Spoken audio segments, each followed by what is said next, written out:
Hi.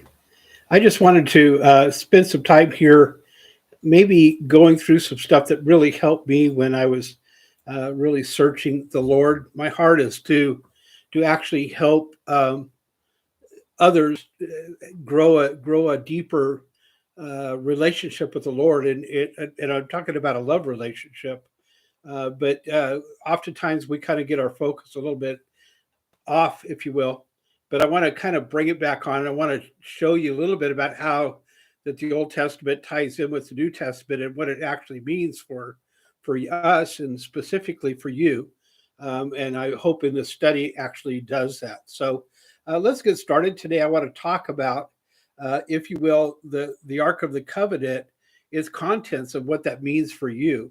And so I want to start off by going to Exodus chapter 25, starting in verse 10, and it says, "They shall make an ark of shittim wood, two cubits and a half shall be length thereof, and a cubit and a half the breadth thereof, and a cubit and a half the height thereof.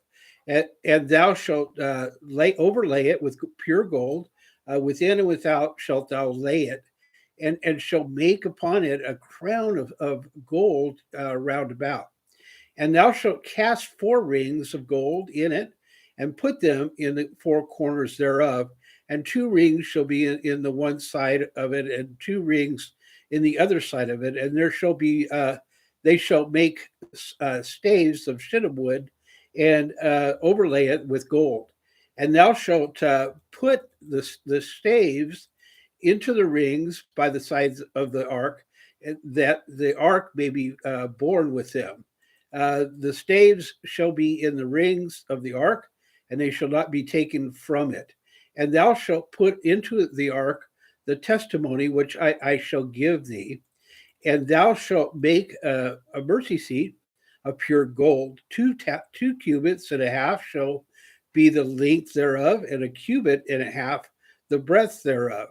And thou shalt make two cherubims of gold, of beaten wood, of beaten work, shalt thou make them in two ends of the mercy seat, and make one cherub on one end, and the other cherub on the other end. Even of the mercy seat shall ye make the cherubims on the two ends thereof. And the cherubim shall stretch forth their wings on high, covering the mercy seat with their wings, and their faces shall look one to another. Toward the mercy seat shall the faces of the cherubim be. Thou shalt put the mercy seat above upon the ark, and in the ark thou shalt put the testimony that I shall give thee. And there I will meet with thee, and I will commune with thee, and from above the mercy seat, and from between the two cherubims which are upon the ark of the testimony. All of these things which I will give thee in the commandment into the children of Israel. The contents of, and I want to talk about the contents of the ark. Okay, that found in Exodus chapter 25, verse 16. Put the tablets of the testimony that will give you into the ark, that he will give you into the ark. And Exodus chapter 16, verse 32, Moses said, "This is what the Lord has commanded. Two quarts of it," and he's talking about manna, "are to be preserved throughout your generations, so that they may see the bread I fed you in the wilderness when I brought you out of the land of Egypt." Moses told Aaron, take a container with two quarts of manna in it, then place it before the Lord to be preserved throughout your generations. As the Lord commanded Moses, Aaron placed it before the testimony to be preserved. Numbers chapter 17, verse 8. The next day, Moses entered the tent of testimony and saw Aaron's staff representing the house of Levi that sprouted, formed buds, blossoms, and produced almonds. The two tablets were also known as the tablets of the covenant. Now, this is where I want to really let you see the deeper relationship that he was giving to us in a picture. In Hebrews, actually, chapter 8, it tells us that Jesus is a better covenant, and so forth. And he's got this ministry, And the ministry is actually a better covenant for us. And it goes back to this. So this is the picture. And he actually in Hebrews calls it a picture or shadow of things in the heavens. Okay, so in Exodus 34:10, it says, and the Lord responded, look, I am making a covenant and I will perform wonders in the presence of all your people that have never been done in all the earth or in any nation. And all the people that you live among will see the Lord's work, for what I am doing with you is awe-inspiring. This is the covenant God made for his people. And it's actually a marriage covenant, and you could actually read about it in Exodus chapter 20. It's a marriage covenant, and it actually involved the Ten Commandments, if you will, what we call the Ten Commandments. But really, it was called a ketubah in Hebrew, and it was a marriage relationship. And we'll get into that a little bit later. It was the marriage ketubah. It was a marriage covenant that he gave his people. The book of the law, which Moses wrote, was placed outside of the ark, beside, leaning against the ark, if you will. It wasn't inside of the ark, but the Ten Commandments were there. And they were also known as the tablets of covenant, the tablets of covenant. When Moses, in Deuteronomy chapter 31, verse 24, when Moses had finished writing down on a scroll every single word of the law, he commanded the Levites to carry the ark of the Lord's covenant. Take this book of the law and place it beside the ark of the covenant of the Lord your God, so that you may remain there as a witness. Now, it's actually remaining there as a witness. It's not in the ark. It's not part of the covenant. Okay, the covenant tablets were what he was talking about.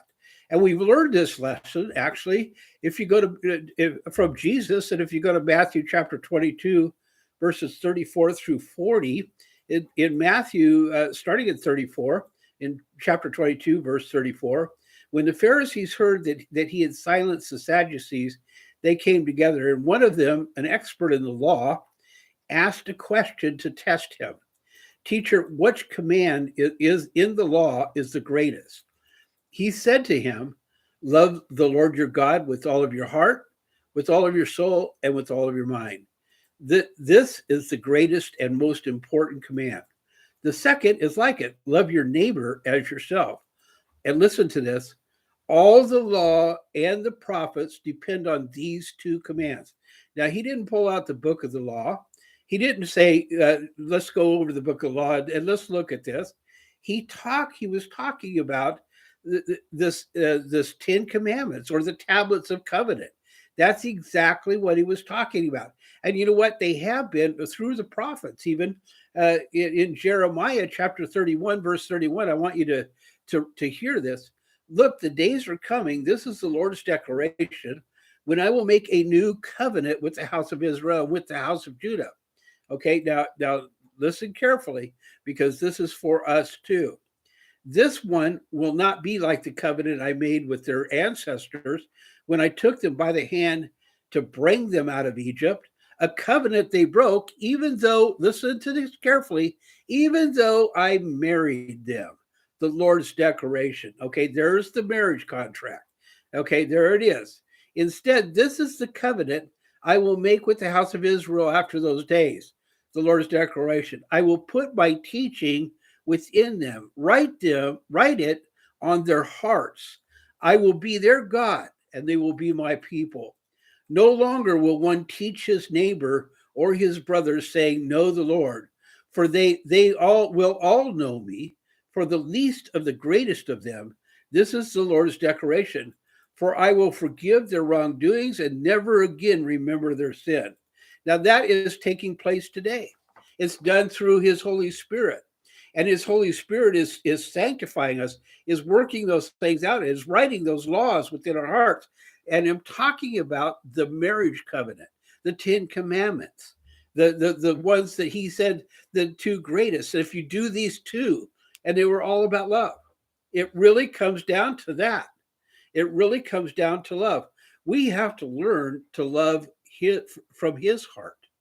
And that's really what it means, is that we have to learn to love from his heart and be, be the people that he wants us to be, because he wants that love relationship with us, and he wants it deeper, on a deeper concept.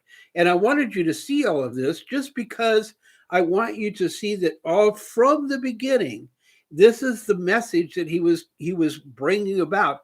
And through Jesus, we now have that relationship where we can begin to allow him to write his laws, or his covenant. Did you get that? His covenant on our hearts. So that, you know what, we no longer have to outwardly look at things like the stone. Actually, the stone was given to him because of their hearts of stone. He's removing that stone and replacing that our hearts of stone with hearts of flesh. And that way it comes from within us, not from an external source. It comes from within us. We're led by the Spirit. That's why we need to submit to the Spirit. It's just an amazing thing, and it's something that I want to help each of you be able to get, because it's amazing, and your daily walk will change. And I get so excited about when I study and when I look at this stuff and go through this stuff, and when I teach this stuff, because you know what, I want you to have it.